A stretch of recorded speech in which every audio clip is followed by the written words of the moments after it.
All right, guys, so we're doing part two of the Lake Camanche fall fishing. Everything you need to know, going out there fishing for the fall, going for bass, going for, pretty much anything swimming. Everything's highly active right now. Water's transitioning, turning over, and it will continue to do so until it is completely turned over.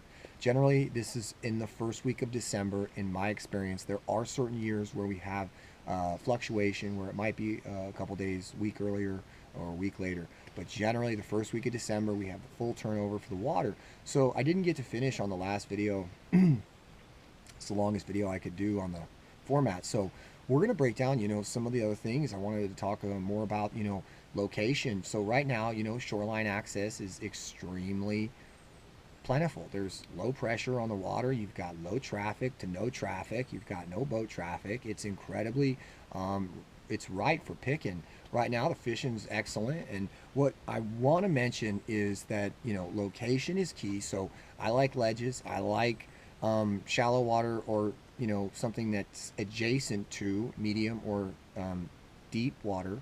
I like that. I like to have those shallow that go shallow areas that go into and transition into or immediately just drop off, um, because there's a lot of activity in those areas. um, Generally these fish are cruising. They're kind of going and pulling up. They're feeding on these bait balls. They're feeding on schools of fish. They're feeding on other fish generally this time of year. And I didn't get to fully mention out that getting on those main lake points, getting out on all the outside edges of structure, on the main lake, ledges, humps, island top type, any type of a hump or any type of an underwater island, or maybe even an island that's out of water. Um, um, those areas are really good, especially if there's a flat nearby. It's really going to be good fishing there. And so, focusing on that as far as you're, fishing on the bank, just focus on anything that's even remotely got a feature that's similar to a point. It doesn't have to be your conventional, traditional point where it just does everything that the perfect point would do. That's just not, reality. Right now, those small, subtle little things, those fish are going to relate to. And so there will be a fish or two, or maybe even an entire school of fish. One fish generally I catch, I'm thinking there's more in the area. There's not one more, but more. So I would advise you guys to get on, those points, focus on those, the ledges, focus on those massive structure related oriented areas, focus on those shallow water to deep water, medium type water depth.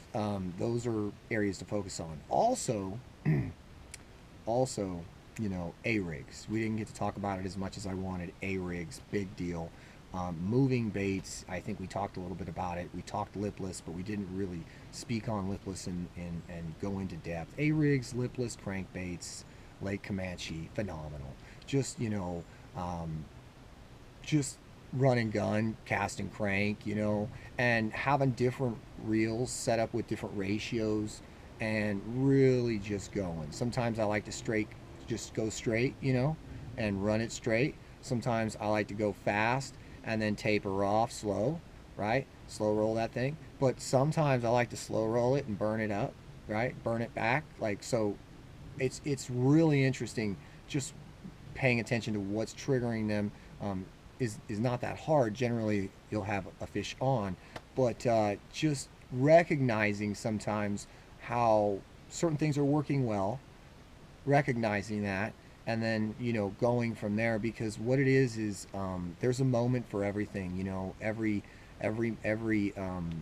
Everything has a moment. So if right now they want it burned on top, even though you'd think they'd be kind of more lethargic that day with the conditions, and they're just busting on bait and busting on your lures, and just that's what's happening in that moment. And here's the crazy part: it might be an hour later or 30 minutes later, and it's gone. That's changed completely, and you're entirely in a different moment.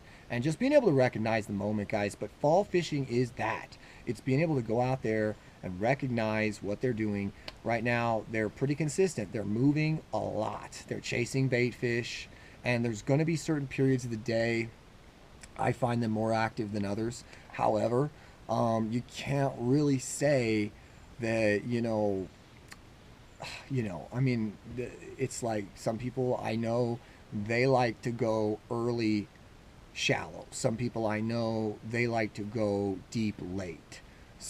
We're talking location, so shallow spots early in the morning, deep locations late in the evening. But in my opinion, my experience on a lot of bodies of water in the state, what we have is more of these bait fish are going to have patterns. Follow the bait fish, and you will be around fish. You will be around fish.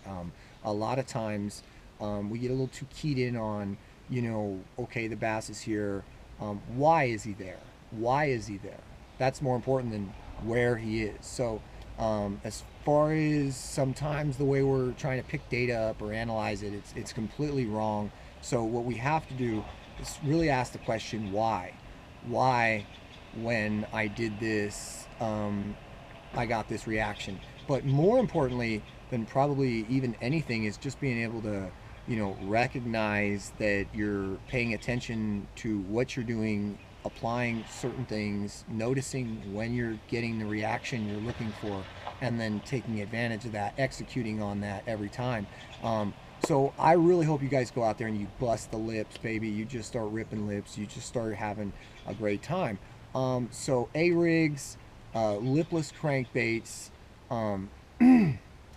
I'm also sometimes partial to running crankbaits subsurface, so like even a square bill would do, but shallow diving type crankbaits at this time of year, generally running them on a 7-1 gear ratio, sometimes even more, but sometimes even less. So it just really depends. Sometimes being able to have that right ratio is going to put you on more fish. You might have the right bait, you might be in the right spot, the fish are there, everything's right, but if you've got the wrong ratio for that moment, it's just not going to happen. And there's different things that get these fish kind of acting odd, which I would say they just get stirred up in certain moments. So sometimes big rainstorms or fogs, type of pressures that come in that are maybe more extreme cause these fish to go into what I would call a feeding frenzy. And then there's other times where you feel like you're in those same exact conditions, but they're not the exact conditions. And those fish do not react the same. And so what it really comes down to is there's a certain there's a certain attention to detail that right now these fish are highly active, chasing fish, profile probably in the length of 4 to 6 inches is going to be productive. I would say 4.5 to 6 inch baits are going to be really effective when it comes to draw power. And then I would definitely have a spoon tied on, a jerk bait, a crankbait. My last resort right now would be putting on a jig and slow dragging it and hopping it around and doing things like that and fishing it off a ledge, getting a drop shot out, poking in here, poking in there, and then covering water. But like I said, still being able to like take advantage of these little things. But yeah, I mean, covering water, looking for active fish, trying to trigger fish, seeing what's getting the interest of these fish, what's getting them to actually show themselves. So get out there, get on some fish, guys. Hope this helps. This is part 2, Lake Camanche fall fishing. Appreciate you guys.